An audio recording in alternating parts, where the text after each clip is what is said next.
नमस्कार दोस्तों, मैं सरोज पांडे। कुछ लोग पढ़ाई लिखाई में थोड़े से पीछे ज़रूर हैं, लेकिन धन कमाने में बहुत आगे हैं। आज वैसे कुछ लोगों की मैं चर्चा करना चाहता हूँ, क्योंकि कुल मिलाकर के जो लोग पैसे नहीं कमाए, वो इस दुनिया को सुंदर नहीं बना सकते। मुझे याद आती है, एक शाम मुंबई में कहीं पर एक स्कूल जैसा हमको लोकेशन दिखा और वहाँ मैंने कुछ बच्चों को खेलते हुए देखा, जिनकी उम्र 10-12 साल के आसपास थी। मुझसे मेरे दोस्त ने पूछा कि बता सकते हो ये जगह कौन सी जगह है? मुझे लगा कोई स्कूल है। फिर मेरे दोस्त ने कहा नहीं, ये अनाथालय है, ऑर्फनेज है।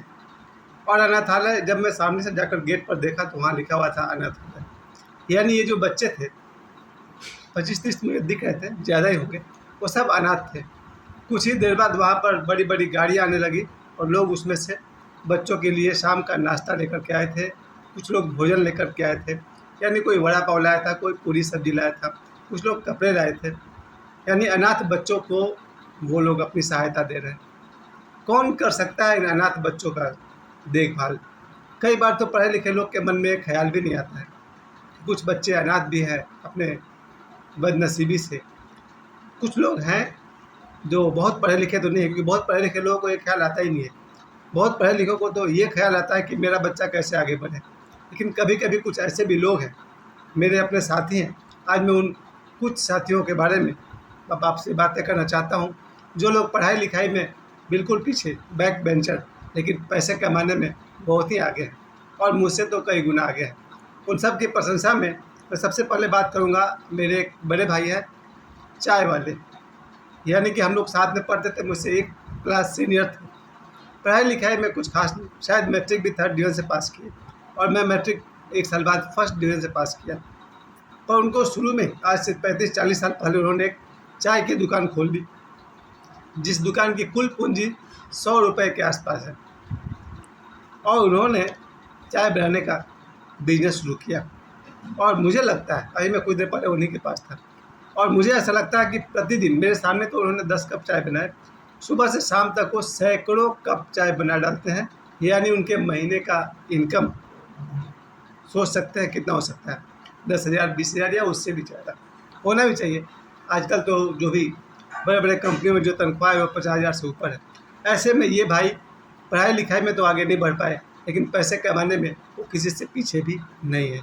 अपने परिवार को हंसी खुशी से चला रहे हैं। दूसरा वर्ग है, क्योंकि अक्सर लोगों को बेरोजगारी की शिकायत बड़ी रहती है कि मुझे काम नहीं मिल रहा, नौकरी नहीं मिल रही है। उसमें से एक मैं भी हूँ। आज से 1 सप्ताह पहले तक मैं स्कूल में टीचर था और मेरी आखिरी सैलरी 2,000, यानी कि 60 रुपीज़ पर डे पर नौकरी करने वाला मैं खुद। लेकिन मैं आज उन लोगों की तारीफ़ कर रहा हूँ जो पढ़ाई लिखाई में तो बिल्कुल बैक बेंचर, लेकिन धन कमाने में आगे। मेरा एक दूसरा दोस्त हुआ, वो मुंबई में मेरे साथ रहा 10 साल तक। फिर यहाँ आकर के वो अपना उसने सब्जी का बिजनेस शुरू किया, यानी कि झरिया से सब्जी लाना और बेचना। उसकी भी इनकम प्रतिदिन 1,000 रुपये से ऊपर है। होना भी चाहिए, क्योंकि बेरोजगारी का रोना बंद कीजिए। अगर आप एक्टिव हैं, इंटेलिजेंट हैं, तेज़ हैं, तो लक्ष्मी कमाने से आपको कोई रोक नहीं सकता है। सरस्वती आप नहीं कमा पाए, कोई बात नहीं, आप लक्ष्मी कमा सकते हैं। क्योंकि मुझे लगता है माता सरस्वती पर बहुत कम लोगों का ये अधिकार बन पाता है, लेकिन माँ लक्ष्मी सबके पास है, चाहे वो भिखारी हो या क्रिमिनल हो या फिर कोई भी। उसके बाद जो तीसरा ग्रुप है वो पैसे कमाने में बहुत आगे है। मेरा एक और अनपढ़ भाई हुआ करते थे, वो पढ़े लिखे नहीं थे, लेकिन वो कॉन्ट्रैक्टर थे। उनका जो टेंडर भरने का काम होता था वो मैं ही करता था। टेंशन से मैं टेंडर भरता था, क्योंकि उन्हें लिखने पढ़ने नहीं आता था, काम चलाओ लिखने पढ़ने आता था। और जब वो टेंडर भरते थे तो मैंने सुना है कि 50,000 या लाख रुपए कमाना उनके लिए कोई बड़ी बात नहीं थी। ज़रा सोचिए, हम सब समझते हैं कि ये लोग कभी ड्राइवर खलासी की नौकरी करते करते फिर कॉन्ट्रैक्टर हो गए, और कॉन्ट्रैक्टर होकर वो लोग पैसे छाप लें। आज का वीडियो मेरा उन सभी के लिए प्रेरणा की बात है, जिन्हें लगता है कि हम तो पढ़े लिखे नहीं हैं, या हमारे माता पिता ने हमको धन नहीं दिया है, तो हम धन से धन कैसे कमाएं। वो एक अलग रास्ता है। विद्या से धन कमाना बहुत ही अच्छा रास्ता है, सबसे सुलभ रास्ता है, लेकिन विद्या में समझौता नहीं। अगर आपकी पढ़ाई प्रॉपर है तो ही आप एक डॉक्टर की तरह लाखों रुपए कमा सकते हैं, इंजीनियर की तरह लाखों रुपए कमा सकते हैं। लेकिन अगर आपकी पढ़ाई में थोड़ी भी कमी रह गई तो आपके लिए भी हज़ारों रास्ते और खुले हुए हैं। यानी पढ़े लिखे लोगों के लिए अगर पैसे कमाने के 100 रास्ते हैं, तो कम पढ़े लिखे लोगों के लिए पैसे कमाने के हज़ारों रास्ते हैं। तो जो मैं कॉन्ट्रैक्टर की बात कर रहा था, वो बहुत ज़्यादा पढ़े लिखे नहीं हैं, कम से कम मेरे मुकाबले तो ज़्यादा पढ़े लिखे नहीं हैं, पर वो मेरे मुकाबले सैकड़ों गुना, हज़ारों गुना अधिक कमाते हैं और कमाना भी चाहिए। उसके साथ ट्रांसपोर्ट का बिज़नेस एक ऐसा बिज़नेस है जिसमें आपको बहुत पढ़े लिखे होने की ज़रूरत नहीं। आप एक ऑटो स्टार्ट कीजिए और शाम तक आपके पास 500 रुपये आ जाएंगे, यानी कि महीना के 15,000 या उससे ज़्यादा। कोई ऑटो खरीद लेता है, कोई बड़ी बड़ी गाड़ी खरीद लेता है, कोई टैक्सी खरीदता है, यहाँ तक कि ट्रक लोग हाईवा खरीद लेते हैं। ये जो ट्रांसपोर्ट के बिजनेसमैन हैं, उनका बहुत ही ज़्यादा डिग्री होल्डर होना ज़रूरी नहीं है, और उनकी कमाई बेरोजगारों से और औसत पढ़े लिखे लोगों से बहुत ज़्यादा है। ये मैं उनके प्रशंसा में आज इसलिए कह रहा हूँ क्योंकि उन्होंने एक लक्ष्य बनाया, पैसे कमाना, और अपने लक्ष्य के पीछे चल पड़े। शिक्षा मिलना और न मिलना कोई बहुत बड़ा सवाल नहीं है, और वैसे भी जो शिक्षा मिल रही है, कहते हैं ना मैकाले की शिक्षा, उससे मैं बहुत ज़्यादा प्रभावित नहीं हूँ। बहुत योग्य शिक्षा नहीं है, क्योंकि मैकाले की शिक्षा में न कहीं धर्म के लिए स्थान है, न कहीं संस्कार के लिए स्थान है, और यहाँ तक कि रोजगार के लिए भी कोई खास स्थान नहीं है। बच्चा मैट्रिक पास कर जाता है, पर पूछो क्या काम कर सकते हो, तो उसका जवाब होगा कुछ नहीं कर सकते हैं, ज़्यादा से ज़्यादा वो ट्यूशन पढ़ा सकता है। तो मैंने आपसे कहा कॉन्ट्रैक्टर और ट्रांसपोर्ट के बिजनेस वाले। अब एक और ग्रुप आता है, आप ये मेरा घर देख रहे हैं, घर बनाने वाले, चाहे वो हेल्पर हो या राजमिस्त्री हो, इन्हें भी बहुत ज़्यादा पढ़े लिखे होने की ज़रूरत नहीं है, जैसे भी हैं ठीक ठाक है, पर इनकी कमाई भी कुछ कम नहीं।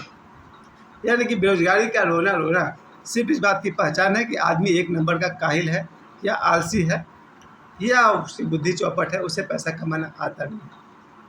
पैसे कमाना कैसे सीखे? सबसे पहले तो अपने माता पिता से ही सीखें, क्योंकि हर माता पिता के पास 50-70 साल का एक्सपीरियंस है, उनसे सीखें। स्कूल कॉलेज आपको नहीं सिखाएगा, कोई मास्टर, कोई भी स्कूल बच्चों को पैसे कमाना नहीं सिखाता है। वो इतिहास, भूगोल, नागरिक और साइंस थीटा कॉस थीटा पढ़ा करके मैट्रिक पास कर देगा, आगे तुम समझो। हाँ, मैट्रिक के बाद कुछ पढ़ाई है, कुछ ब्रांचेज है, चाहे वो ITI हो या IIT हो या मेडिकल हो, बहुत सारे रास्ते हैं। उसके बाद मैं आपसे कह रहा था, एक आखिरी काम मैं आपको बता दूँ, ज्योतिषी। मैं अपने जीवन में बहुत सारे ऐसे ज्योतिषी से मिला हूँ जिससे ज़िले के बड़े बड़े अधिकारी, बड़े बड़े रईस उनके पैरों पर गिरते हैं। और मैं एक दो ज्योतिषी की बात नहीं कर रहा हूँ, बहुत सारे ज्योतिषी हैं जो लोगों की सहायता करते हैं, ज्योतिष के द्वारा स्टोन पहनाते हैं और बहुत तरह की सहायता करते हैं। उनका इनकम आप सोच नहीं सकते। एक एक आदमी हज़ारों रुपए का चढ़ावा चढ़ा जाता है।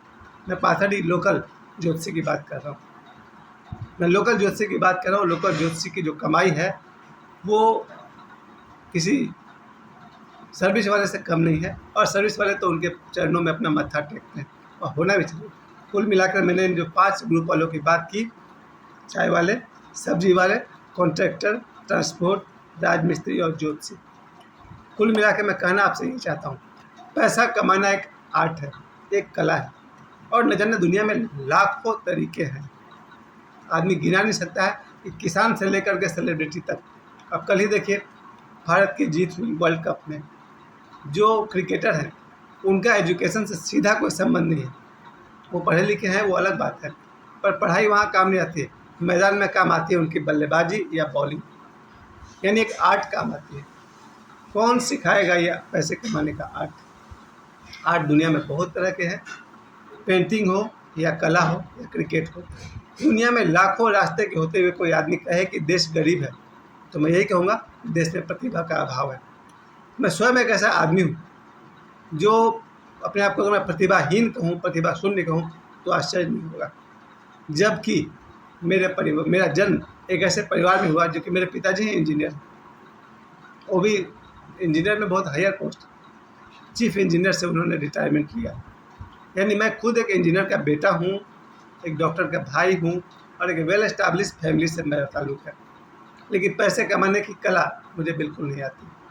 मेरा पूरा जोर संस्कार, धर्म और आध्यात्मिक शिक्षा की तरफ रहा। लेकिन इसके साथ साथ मैंने देखा है दुनिया चलती है पैसे से, और इसमें कुछ गलत नहीं है।